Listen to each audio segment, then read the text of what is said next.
દાદા દાદી, નાના નાની કે પછી મમ્મી પપ્પા પાસેથી વાર્તાઓ સાંભળવી એ દરેક બાળકનો અધિકાર છે અને એમને વાર્તાઓ કહેવી એ વડીલોની ફરજ. પણ અત્યારે વડીલો ફરજ ચૂકતા જાય છે અને બાળકો પણ પોતાના અધિકાર ખોતા જાય છે. હેલો દોસ્તો, હું છું વૈશાલી અને આજે આપણે આવી જ એક સરસ મજાની વાર્તા સાંભળવાના છીએ કે જેને સાંભળીને તમે તમારા બાળપણમાં જરૂરથી ખોવાઈ જશો. આમ પણ તમને ખબર છે કે આ જૂની જે વાર્તાઓ હતી એ નિર્દોષ મનોરંજનની સાથે સાથે સંસ્કાર ચિંતનનું પણ કામ કરતી. એટલે બાળકોને ઈમાનદારી અને નૈતિકતાના પાઠ પણ આમાંથી મળી રહેતા. એક દેશમાં એક પૈસાદાર ખેડૂત રહેતો. એને 3 દીકરા અને 1 દીકરી, એમ 4 બાળકો. આ દીકરાઓમાં મૂરખરાજ સૌથી મોટો હતો. વચલાનું નામ ધનવંત હતું અને નાનાનું નામ શમશેર બહાદુર. દીકરી બેરીને મૂંગી હતી, પણ એનું નામ મોંઘી પાડેલું. મોંઘી કઈ પાણી નહોતી. હવે આ 3 ભાઈઓમાંથી જે નાનો હતો શમશેર બહાદુર એ શૂરો સિપાઈ હતો. જ્યારે જ્યારે લડાઈ થતી ત્યારે મેદાને પડતો અને એ જેણે ધંધો પસંદ કર્યો. વચલો હતો ધનવંત, એ વેપાર કરવામાં કુશળ હતો અને એણે એ જ રસ્તો પકડ્યો. પણ મૂરખરાજ તો મોંઘીની જેમ બાપાને ત્યાં જ રહેતો. એ ખેતરમાં ખૂબ કામ કરતો. એટલું બધું કામ કરતો કે એની પીઠ પણ બેવડી વળી ગઈ હતી. હવે શમશેર બહાદુર લઢવે ઉસ્તાદ, એટલે એને પૈસા કમાવામાં મુશ્કેલી ન પડી. એણે સારું એવું ધન ભેગું કર્યું. પછી એણે લગ્ન કર્યા. એક સારા આબરૂદાર માણસની દીકરીની હારે એણે પોતાનો સંબંધ બાંધ્યો. પણ આ બાઈ ભારે ઉડાવ. શમશેરનો પગાર મોટો અને એનો ભારે ભારે જાગીરોય એને મળેલી, પણ એની સ્ત્રી એના પગાર કરતા બહુ વધારે ખર્ચો કરે. એથી એમનો હાથ હંમેશા ભીડમાં રહે. એટલે શમશેર પોતાની જાગીરની આવક ઉઘરાવવા નીકળ્યો ત્યારે એના વહીવટદારે એને સમજાવ્યો કે હજુર, આપણી પાસે હવે આવક જોગું કાંઈ નથી રહ્યું. ગાય, ઘોડા, ઢોર ઢાખર બધું વેચી ખાધું. હથિયારોય ગીરે મુકાઈ ગયા. હળ સરખું નથી રહ્યો. તો બીજી વાત હું, એ બધું ફરી વસાવી આપો તો આવક થાય. આ સાંભળી અને શમશેર તો તરત પોતાના બાપ પાસે ગયો. જઈને પિતાને કે, બાપુ, તમારી પાસે ખજાનો ભરપૂર છે અને મારી પાસે તો તળિયું જણાય. માટે તમારી દોલતમાંથી મારો 3જો હિસ્સો મને આપો તો જાગીરદાર હું સુધારું. ડોસાએ જવાબ દીધો, ભાઈ, તું તો ખરો શૂરવીર દેખાય. મારી દોલતમાં 1 ફૂટી દામ પણ તે ઉમેરો કરીને મન ન થાપ્યો તો પછી હવે ભાગ કેમ પડાવવા ઈચ્છે? જો સૌથી મોટો ને મોંઘી મારે ને ખૂબ કામ કરે, તને 3જો હિસ્સો આપી દઉં તો એમને અન્યાય નહીં થાય? શમશેર કે, બાપા, એમ કેમ બોલો? મૂર્ખમાં તે કઈ આવડત છે? અને મોંઘી તો સ્ત્રી જાત, અને એમાંય વળી બેરીને મૂંગી. એ બેને વળી પૈસાની શું જરૂર પડવાની? બાપે કીધું, ઠીક છે, તો આપણે મોટાને પૂછી લઈએ. મોટાએ મૂર્ખે જવાબ દીધો કે શમશેર કે છે ને એમાં કાંઈ ખોટું નથી, ભલે ને એનો હિસ્સો મળે. મૂર્ખનો જવાબ શમશેરને મીઠો મધ જેવો લાગ્યો. મૂર્ખની સંમતિ મળી એટલે બાપે પણ પોતાની નાખુશી દૂર કરી અને પોતાની મિલકતનો 3જો હિસ્સો શમશેરને આપ્યો. એ લઈ જઈ અને શમશેર તો પાછો પોતાના દેશના રાજાની ચાકરીમાં રજૂ થઈ ગયો. હવે આ બાજુ વેપાર ધંધામાં પાવરધા થયેલ ધનવંતભાઈ પણ પૈસો સારી રીતે પેદા કરતા હતા. પણ એમના વહુરાણી એવી જ અથવા એથી વધારે સારી રીતે ઉડાવી દેતા એવા નીકળ્યા. ખાવા પીવામાં ને કપડાં લીતામાં પાર વગરનું વાપરે. એટલે પછી નાણાં ક્યાં સુધી ટકે? એથી ધનવંત પણ બાપ પાસે ગયો અને શમશેરની જેમ જ એણે પોતાના 3જા ભાગના હિસ્સાની માંગણી કરી. ડોહાએ શમશેરને આપ્યો હતો એવો જ જવાબ આપ્યો, બેટા, તે ઘરના કામમાં 1 હળી ભાંગીને ભૂકાઈ નથી કર્યા, એના 2 ભાગ નથી કર્યા. તારા મોટા ભાઈએ બહુ મહેનત કરી, એનો બવડો બેવડો કરી નાખ્યો. મોંઘી કેટલું બધું વહીવારું કરે, તો પછી તને દોલતમાંથી હિસ્સો આપી દઉં તો એ બેને શું થાય? એટલે ધનવંતે ઉઠાવીને જવાબ આપ્યો કે મૂર્ખો તો ખરેખરો મૂર્ખો, એનામાં ક્યાં કાંઈ આવડત છે? અને એને કોણ પોતાની દીકરી આપે કે ઈ પૌણે? અને મોંઘીને તો દાળ ભાત મળ્યા એટલે વાહ વાહ. પછી એણે જ મૂર્ખાને કીધું, મૂર્ખા, મને દાણો દૂણીમાંથી અડધો અરદ નહીં આપે. મારે તારા હળ નથી જોતા. જાનવરોમાંથી ફક્ત પેલો કાબરો ઘોડો તારે હળ માટે નકામો જ ને, ઈ મને આપજે એટલે ઘણું. મૂર્ખે તો મોં મલકાવીને કીધું, ભલે ભાઈ, તું એથી રાજી થાતો હો તો મારે કાંઈ વાંધો નથી. મારે થોડીક વધારે મહેનત કરવી પડશે એટલું જ ને, ભલે લઈ જા. આમ ધનવંતને લાભ થઈ ગયો. ઈ પોતાનો ભાગ લઈને વિદાઈ ગયો.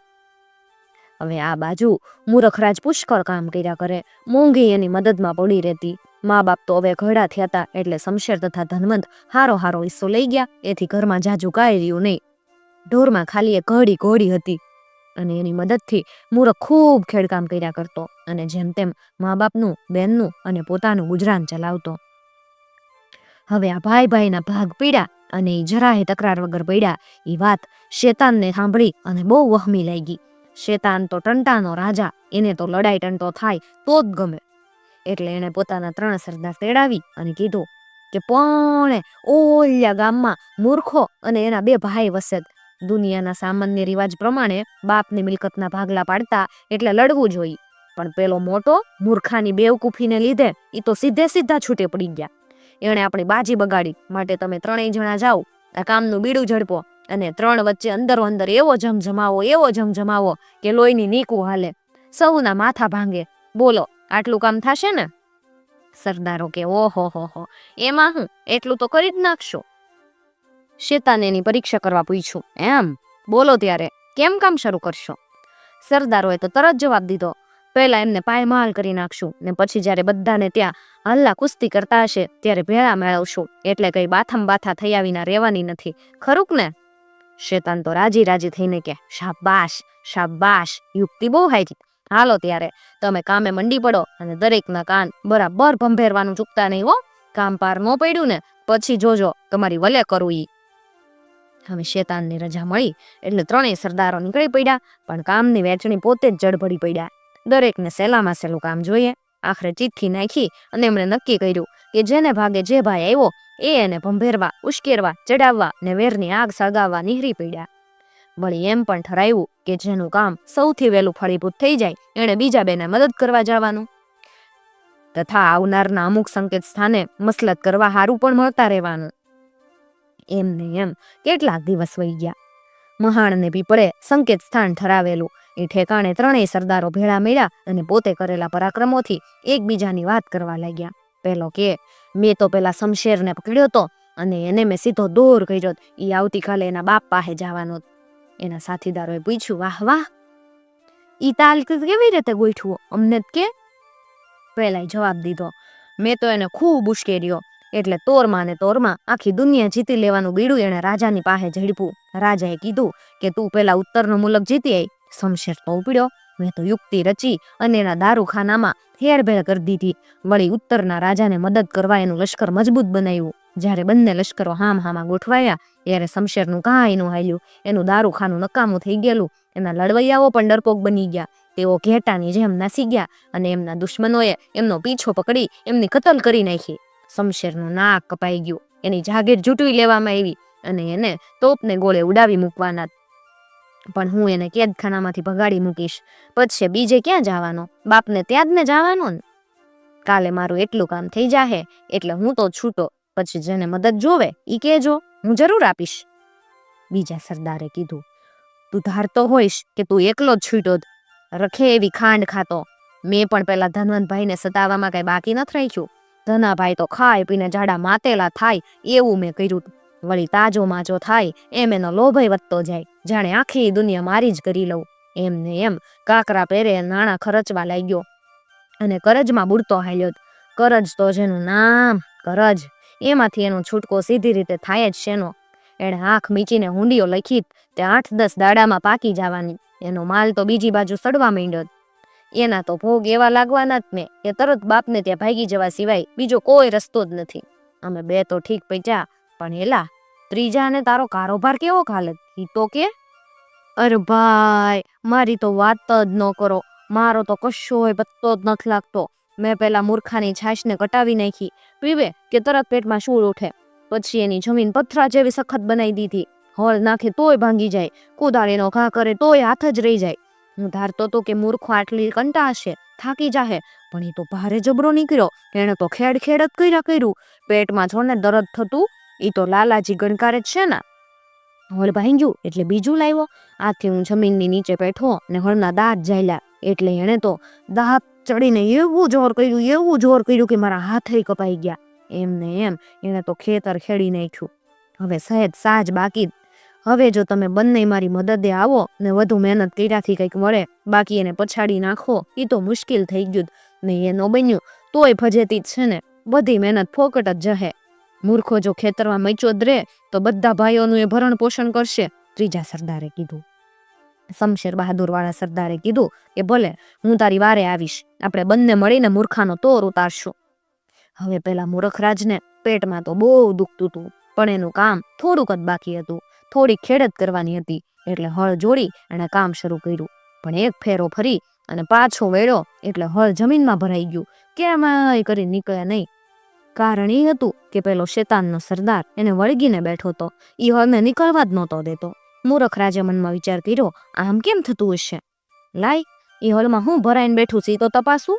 એણે હાથ ઊંડો નાખીને જે કાળું કાળું હળમાં ભરાયેલું હતું એને ખેંચી નાખ્યું, અને એ પેલો સરદાર જ હતો. ઈ એના હાથમાં તડફડવા લાગ્યો. મૂરખ રાજે તો એને હળ પર ચઢાવી દેવા મનસૂબો કર્યો, પણ એ કરગરી પડ્યો અને બોલ્યો, મને ઈજા ન કરતા, હું તમારો ગુલામ થઈને રહીશ, તમે કહેશો ને એ કરીશ. મૂરખ રાજ કે, તને શું આવડે? સરદાર હસીને કે, તમે કયો ને એ બધું હું કરી આપું, કયો. મૂરખ રાજને અજાયબી લાગી. એમ ત્યારે મારા પેટમાંનો દુખાવો તું મટાડી શકે?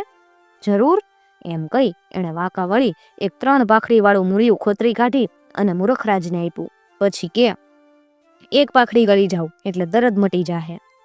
મૂરખ રાજે એમ કર્યું એટલે દરદ મટી ગયું. પછી ભાઈ બોલ્યો, હવે મને જવા દો, હું તમને જરાય નહીં કંદડું, ફરી વાર ક્યારેય નહીં આવું. મૂરખ રાજ કે, ભલે જા, પરમેશ્વર સદા તારું કલ્યાણ કરે. પણ પરમેશ્વર, ઈ તો શેતાનનો દુશ્મન, અને એ તો સર્વશક્તિમાન. એના નામથી તો ભૂત પિચાચ શેતાન બધા ભાગી જાય. એટલે આ નામ કાને પડતા જ પેલો સરદાર ધરતીમાં પેસી ગયો અને એમાં જ હમાઈ ગયો, અને ત્યાં એક ખાલી ખાડો રહ્યો. હવે આ 3 પાખડીમાંની 2 પાખડી તો ત્યાંની ઓટીમાં ખોસી અને મૂર્ખાભાઈ તો પાછા મીંડા ખેડે કરવા.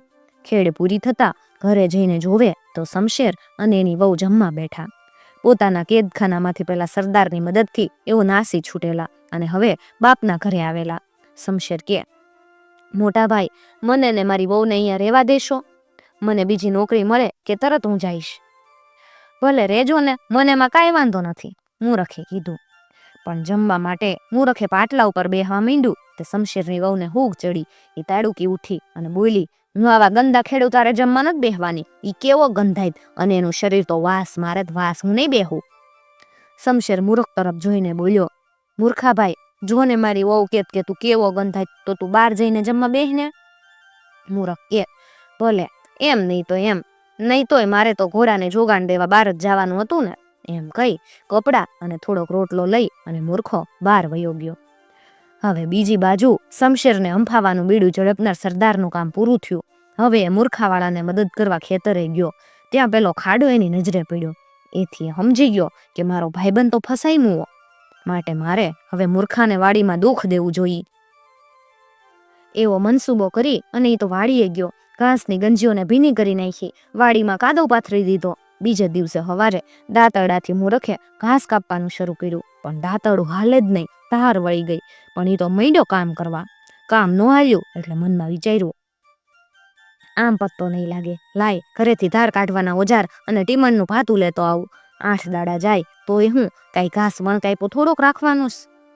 પેલા સરદારને અકળામણ થઈ, આ મૂર્ખો ભારે જિદ્દી હો, એને હરાવવા તો મારે કાંઈક બીજી જ યુક્તિ કરવી પડશે. પછી મૂરખે પાછા આવીને કામ શરૂ કર્યું. એટલે પેલા એ ઘાસમાં પેસી દાંતરડાની અણી પકડી. આથી મૂરખની મહેનતનો પાર ન રહ્યો, પણ એ તો પોતાના નિશ્ચયને વળગી રહ્યો અને ઘણું ખરું કામ પતાવી દીધું. સરદારને ખૂબ રીહ ચડી.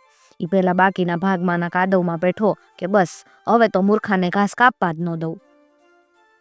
પણ મૂર્ખાએ તો ઘણું જોર વાપરવા માંડ્યું. જેમ જેમ મહેનત પડતી જાય એમ એમ ગુસ્સે ભરાય અને જોર કાઢતો જાય. એમ ખેંચમાં ને ખેંચમાં પેલા સરદારની પૂંછડી અડધી કપાઈ ગઈ. પછી મોંઘીએ ઘાસ ભેગું કર્યું એટલે બાજરી રણવા ગયો. પણ પેલા અર્ધ પૂંછડીયાને હજુ સાન નહોતી એવી. એણે વહેલા દોડી જઈ બાજરીને એવી બનાવી દીધી કે એનું દાંતાડું જ ન હાલે. એટલે એણે વળી બીજું દાંતાડું આણી અને બાજરી લણી નાખી. હાલો, આ તો પૈચું, હવે કાલ બીજા ભાગ પર જઈશું, એમ મૂરખે મનમાં નક્કી કરેલું. પેલા અર્ધ પૂંછડિયાએ પણ મનસૂબો કર્યો કે ઘાસમાં ને બાજરીમાં તો મારા હાથ હેઠે પડ્યા, પણ હવે જોઈએ કાલી કેમ હંફાવે. એમ કરી પેલો મૂર્ખો બીજે દિવસે લણવા જવાનો હતો, એથી બીજે દિવસે ત્યાં ગયો. પણ બાપરે, મૂર્ખાએ તો તેનાથી ઘણા વહેલા ત્યાં પહોંચી જઈ અને પોતાનું બધું કામ પતાવી દીધેલું.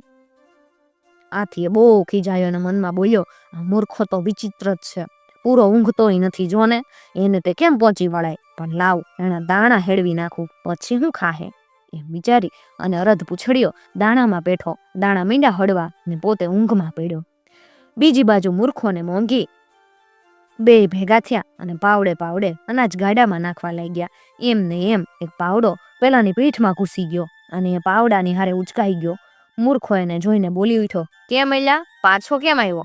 ના ભાઈ ના, સરદાર બોલ્યો, ઈ તો બીજો, હું તો શમશેર પાછળ હતો, મને મારી નાખશે નહીં. તમે જે કહેશો ને એમ હું કહીશ. તમે મને હેરાન ન કરતા, હું તમને કાંઈ નહીં કરું, હું તમને હેરાન નહીં કરું. તમે કહેશો ને એમ હું કરીશ. મૂર્ખ કે, પણ તને આવડે છે હું? હું સિપાઈ બનાવી શકીશ. મૂર્ખે કે, ઈ પણ મારે શું કામના? અરે તમારે જે કામ એમની પાસે લેવું હોય ને એ લેવાય. મૂર્ખો કે, એને ગાતા આવડે? હોવે, ગાય ખરા. ત્યારે થોડાક બનાવી તો. હવે પેલા અરધ પૂછડિયા શેતાનના સરદારે થોડાક બાજરીના ડુંડા લઈ અને પછાડતા મૂર્ખાને બતાવીને કીધું, આમ પછાડી તમે હુકમ કરશો એટલે સિપાઈ બનશે. તરત સિપાઈ બન્યા. એમાં એક નગારચી હતો, બીજો શંખ ફૂંકનાર હતો. એમને જોઈ અને ખડખડાટ હસી અને મૂર્ખે કીધું, વાહ ભાઈ વાહ, આ તો ઠીક, ગામની છોકરીઓ તમાશો જોઈને રાજી થાય. હવે મને જવા દેશો? પેલાએ પરવાનગી માંગી. એમ તે કેમ જવાય? મને ઠૂઠામાંથી સિપાઈ બનાવી પાછા એના ઠૂઠા બનાવી દેવાનું બતાવતો જા. બાજરીના ડુંડાના સિપાઈ તો મોંઘા પડી જાય. અરધ પૂછડિયાએ કામ શીખવી દઈ અને રજા માંગી. એટલે મૂર્ખાએ કીધું, ભલે તું જા, ઈશ્વર તારું રક્ષણ કરે. પણ રાક્ષસને બદલે ઈશ્વરનું નામ કાને પડતા પેલો સરદાર ભોમાં હમાઈ ગયો અને તે ખાડાની જ નિશાની રહી. બીજી બાજુ મૂર્ખો ઘરે આવ્યો તો ઘરે ધનવંત અને એની સ્ત્રી બંને આવેલા. ધનવંતથી એનું કરજ ભીટાડી શકાયું નહીં. લેણાદારો પાસેથી ભાગી અને બાપને ત્યાં આવેલો. મૂર્ખાને એણે કીધું, ભાઈ મારો ધંધો ફરી શરૂ થાય ત્યાં સુધી મને અહીંયા નહીં રહેવા દે. ભલે ભલે, સુખેથી રહ્યો, એ મૂર્ખાએ જવાબ આપ્યો. પણ મૂર્ખો જમવા બેઠો એટલે ધનવંતની વહુને એની પરસેવાની હુગાઈ, એટલે ઈ પણ બબડી ઉઠી. એટલે ધનવંતની સૂચનાથી કાંઈ પણ બબડાટ કર્યા વગર પૂર્ણ શાંતિથી રોટલા લઈ અને મૂર્ખો બહાર જ વયો ગયો. હવે ધનવંતને પજવીને એના બાપને તે ભગાડવાનું કામ પૂરું થયું એટલે ત્રીજો સરદાર નવરો પડ્યો. આથી એ પોતાના બે ભાઈબંધોને ખોળવા અને એમને મદદ કરવા બહાર આવ્યો. તપાસમાં એને ખબર પડી કે અરે, ઈ બે તો ખાડા દેખાય. ઈ સમજી ગયો કે મારા ભાઈબંધો ફસાઈ ગયા, પણ મારી ફરજ દીવાની જોત જેવી ચોખીત મારે મૂર્ખરાજને ઠેકાણે પાડી અને વેર વાળવું જોવે. એમ વિચારી ઈ મૂર્ખરાજની ખોળમાં નીકળ્યો. મૂર્ખે ઝાડ કાપવાનું ચાલુ કર્યું હતું, કેમ કે ઘરમાં હાકડ પડતી હતી એટલે ઝાડવા વાટી અને નવી ઝૂંપડી બાંધવાની હતી. પેલા સરદારે એને હંફાવા ડાળીઓમાં ભરાઈ બેસવા માંડ્યું. મૂર્ખો તો બરાબર કાપવા માંડે, પણ પેલાની કરામતને લીધે ઝાડ સીધું પડવાને બદલે બીજાના ડાળખામાં જ ભરાઈ જાય. આમ ભેરવાઈ ગયેલા થડને છૂટું કરતા એનો દમ ભરાવા લાગ્યો. પણ એ તો ખંતના પૂતળા જેવો હતો. મુશ્કેલીઓને હંફાવાનો એનો ધંધો જ હતો. એમાં એ જરાય ગભરાય નહીં, એટલે એણે કામ ચાલુ જ રાખ્યું. પણ હાંજને છેડે 50-60 ઝાડ કાપવાને બદલે માંડ 6 ઝાડવા કાપી એકાયા અને એ થાકીને લોથપોથ થઈ ગયો. પરસેવાના તો જોબા વળી ગયા. છેવટે એની પીઠે દુખવા માંડી એટલે જમીન ઉપર બેસી ગયો. એટલે મનમાં ફૂલાઈને પેલા સરદારે વિચાર્યું કે મેં એને કેવો હરાયો, હવે એનાથી કામ નહીં થાય. લાવ જરાક હું થાક ખાઈ લઉં. આમ વિચારી એ એક ડાળ ઉપર બેઠો. બીજી બાજુ આમ થાકવા માટે મૂર્ખરાજને પોતાની ફરજ ખૂબ જ રેહ ચડી. એકદમ ઉઠીને ઊભા થઈ એણે તો કુહાડી જોરથી થડમાં લગાવી. પેલા ભાઈ સાહેબ ગફલતમાં રહ્યા અને ઝાડ તૂટી પડ્યું. ઉલટા પોતે ફસાઈ ગયા અને ડાળીમાં અટવાઈ ગયા. મૂર્ખો ડાળી કાપવા જતો હતો એટલામાં તો પેલો નજરે પડવાથી અજાયબી લાગી. બોલ્યો, ઊભો રે લ્યા, તું ફરી આવ્યો, બતાવું તને મારો હાથ. એમ કહી એણે કુહાડી ઉપર હાથ ઉગામ્યો.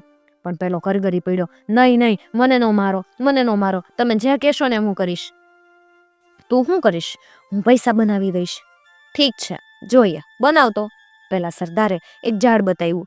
પેલા ઝાડના પાંદડા હાથમાં લઈને ચોરો એટલે તમારા હાથમાંથી સોનાના ફૂલ ખરશે. મૂર્ખે એમ કર્યું એટલે ફૂલ ખર્યા. એનું મોં મલકાઈ ગયું. આ તો ખરી ગમ્મત, મારા માણસો ફુરસદે આ રમકડા રમશે. પછી પેલાને રજા આપી. એ માગતા ટેવ મુજબ બોલ્યો, પ્રભુ તારું ભલું કરે. પ્રભુનું નામ કાને પડ્યું એટલે પેલો ધરતીમાં હમાઈ ગયો અને એ જગ્યાએ માત્ર એક ખાડો જ રહ્યો. બીજી બાજુ 2 નવા ઝૂંપડા બંધાવ્યા. ધનવંત પોતાની વહુને લઈને જુદો રહેવા ગયો. શમશેરે એમ જ કર્યું. મૂર્ખો મોંઘીને બાપા ત્રણેય ભેગા રહેતા. મૂર્ખાની મહેનતથી ધાન્ય નીપજતું, એનાથી પેલા 2 ભાઈઓ ગુજારો કરતા. લણણીનું કામ પૂરું થયું એટલે મૂર્ખા ભાઈએ ઉજાણી કરી. ભાઈ ભાભીઓને નોતરા દીધા. એ દિવસે તહેવાર હતો એટલે માલ પાણી ખાવાનો ધનવંત અને શમશેરનો વિચાર ખરો. મૂર્ખરાજનું નોતરું આવ્યું પણ બંનેની વહુએ નાક ચડાવ્યું કે આવા ગંદા ખેડૂતને તે કોણ જાય અને એ તે વળી કેવું ઈ શું ખવડાવે. ભાઈઓનો ગયા પણ મૂર્ખાએ બીજા ખેડૂતોની હારે એમની સ્ત્રી બધાને પેટ પૂર જમાડ્યા. પછી પેલા સોનાના ફૂલ યાદ આવ્યા એટલે થોડાક બનાવી આપ્યા અને લૂંટાવ્યા. પણ એ ફૂલ માટે ભારે લૂંટ હાલી. નવાઈ જેવી ચીજ જોઈ અને ગામડાઓએ તો ધક્કા મૂકી કરી દીધી અને એમાં કચડા કચડી હાલી. એક ડોશીમાં ઘડી ખખ હતી, ઈ મરી ગઈ. 2-3 બેભાન થઈ ગયા. એટલે મૂરખ કે, અરે બેવકૂફો, જેને જેટલા જોઈએ ને એટલા મળશે, શા માટે કચડા કચડી કરોસ? અહીંયા કાંઈ કમી નથી. એમ કહી એણે ફૂલોનો વરસાદ વરસાવ્યો. પછી કે, જુઓ બીજી ગમત બતાવું. તમારે ગાતા નાચતા શીખવું? અને પછી પેલા સરદારે શીખવેલી યુક્તિ વાપરી અને પેલા સિપાહીઓની પલટણ ઊભી કરી દીધી. એનો ઢોલ ત્રાસા વગાડવા લાગ્યા. ખૂબ ગમત કરી. એના પછી સિપાહીઓને પાછા ઠૂટા બનાવી દીધા અને બધા થાકા પાક્યા હુઈ ગયા. હવે બન્યું એવું કે આ વાતની હકીકત શમશેરને કાને ગઈ. સિપાહીઓ વિશે એણે સાંભળ્યું એટલે એની દાઢ હળકી. મૂરખરાજ પાસે જઈને એણે કીધું, મોટા ભાઈ, તું સિપાહી ક્યાંથી લાવ્યો અને એ પાછા ક્યાં વયા ગયા? મને કે ને, જો તું મારી મદદ કરે ને તો મારે કાંઈક ફાયદો થાય. અરે સિપાહી હોય તોય તો કાંઈ થઈ શકે નહીં, રાજ મેળવાય. મૂર્ખાને અજાયબી લાગી. ઈ કે, એમ? મને કાંઈ એવી ખબર ન પડે, પણ લે ને, તને કામ લાગે તો ફાવે એટલા સિપાહી બનાવી દઉં. પછી જ્યાં ઠૂઠા પડ્યા હતા ત્યાં ગયો, સિપાહી બનાવવા માંડ્યો. બનાવતા બનાવતા કે, પણ જો શમશેર, આ સિપાહીઓને તું લાગલો જ અહીંયાથી લઈ જાજે, નહીં તો આખા ગામનો દાણો એક દિવસમાં પૂરો કરી નાખશે. ઈ મન નહીં પાલવે. શમશેર કે, હા ભાઈ, એને તો આનંદનો પાર જ નહીં. હરખે ને હરખે જાણે ગાંડો જ થઈ ગયો. મૂર્ખાએ તેને પલટણોની પલટણો તૈયાર કરી દીધી. પછી કે, લે હવે આટલા બસ થાહે, તારે બીજા જોઈએ તો પાછો આવજે. પાક હારો જ છે એટલે ઠૂઠા પુષ્કળ હશે. સિપાહીઓની પલટણોના સેનાપતિ બની અને શમશેરભાઈ તો લડવા ઉપડી ગયા. શમશેરે આમ મતલબ સાધી તો ધનવંત કઈ કાચો થોડો હતો. પેલા સોનાના ફૂલની વાત એણે જાણી લીધી એટલે ઈ દોડતો આવ્યો ને કે, મોટા ભાઈ, તમને હોનું ક્યાંથી મળ્યું? ઈ તો કયો. મારે પાસે હોનું હોય ને તો આખી દુનિયા હું ખરીદી લઉં. હે, મને તો ખબર જ નહોતી. પણ એમાં હું, લે ને, તારે જોતા હોય એટલા તને હોનાના ફૂલ આપું. ધનવંત તો ખુશ થઈ ગયો. હાલ મને 3-4 ટોપલા હોનું આપો તોય બસ, એમ એણે કીધું. મૂર્ખે પોતાની પાસેની તરકીબથી એને હોનું બનાવ્યું આપ્યું. એ પછી વેપાર કરવા હાલ્યો ગયો. એને વિદાય કરતા મૂર્ખે કીધું, તારે બીજું જોઈએ તો આવજે, મારી પાસે તો પાત્રા પુષ્કળ છે. અને પછી તો શમશેરે લડાઈની ધૂમ મચાવી. આખું રાજ્ય